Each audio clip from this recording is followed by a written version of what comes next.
Hello, my name is Trevor. Today I will be demonstrating to you how to properly take measurements to fit someone for a wheelchair, the mechanical purpose for certain parts of the wheelchair, and how to properly remove and replace armrests and leg rests. So first things first, we're going to go for seat depth. Seat depth is the length from the back of the seat to the front of the seat here. When measuring this, you're going to start at the buttocks and then stop at the popliteal fossa, which is the back of the leg here. When you do that, you want to subtract around 2 inches, just in case, because if it's too long, it might hit the back of the knees of the patient or whoever's using the wheelchair, and obviously that can be kind of uncomfortable. Next up, we have seat width, so similar to seat depth. It's the bottom of the seat from here to here. The way you measure that is you start from the widest point of the legs while they're sitting, so either that be the quads or the hips.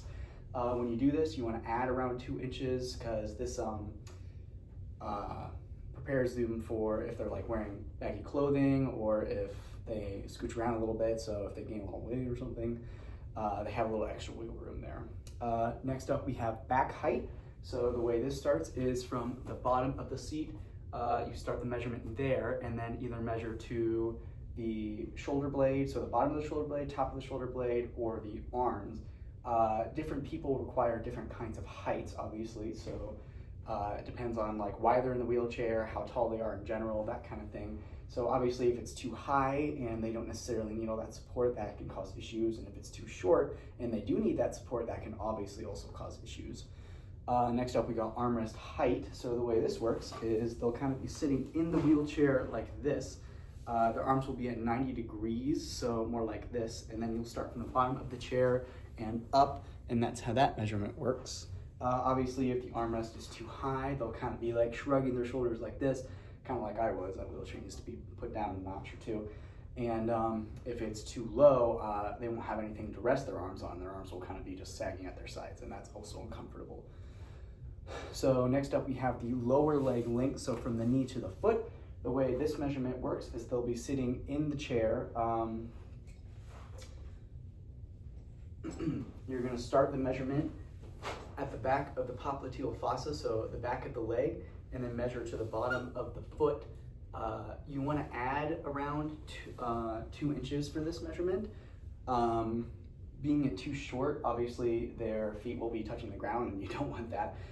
So adding a little bit of height wouldn't hurt anything. And then similar to the leg length, the foot plate height, you start from the bottom and go to the bottom of the leg, except this time you measure about 2 inches from the floor. For both of those measurements, if their legs are beyond 90 degrees, kind of like towards their chest like this, that can cause some discomfort. It can kind of like squish around their chest area and their stomach area, and that can obviously make things uncomfortable for them.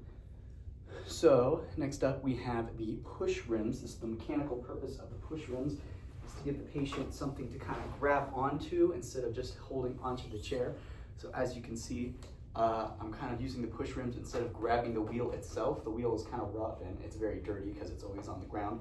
So that's something we want to kind of try and avoid to grab. Next up, we have the caster wheels. So the caster wheels are the smaller set of wheels that are in the front of the wheelchair. You can kind of see them swing around like that. So they are free moving, they rotate 360 degrees. The purpose of them is to allow for freedom of movement in the wheelchair while also providing stability. So during transfers or anything like that, going up and down curbs, those kinds of things. Next up, we have the wheel locks. So as the name implies, it locks the wheels in place. So if someone is going up a really steep hill or ramp or something like that, and they get tired midway, obviously they are going to want to kind of lock it in place like so,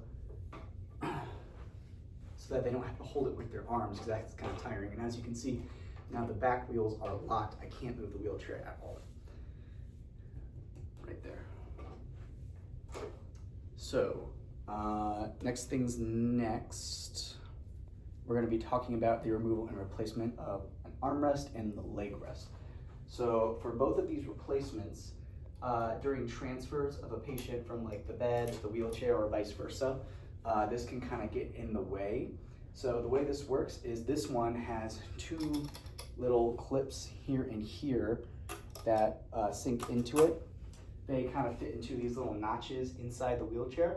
So the way that works is take them out, you just pinch them, and then it comes loose, and then to put them back in, you pinch them closed again, like so. The leg rest is not dissimilar, so this one has a small latch in the back. The way this works is you loosen it like so by pushing it forward, then you lift up, and the leg rest just comes off. Once again, during transfers, this can kind of get in the way. If the patient is an amputee, they don't need the leg rest. That can kind of get in the way while going through doorways and stuff like that, so they don't need anything like that. So the reasoning behind a wheelchair being a little complicated for seat measurements, all these different mechanical and moving parts, is you need to think about the quality of life of the patient. They're going to be moving around, they're going to be eating in this, they're going to be doing any kind of extracurricular activities in this wheelchair. So it's very important that it's comfortable, that they feel safe, and that it doesn't provide any limitations to their life that they normally wouldn't have if they weren't in the wheelchair. So we want to try and give them as much freedom to do whatever they want to do while being comfortable while doing it. So having a well-fitted wheelchair is very important for the patient and their quality of life. And that concludes my video on the wheelchair.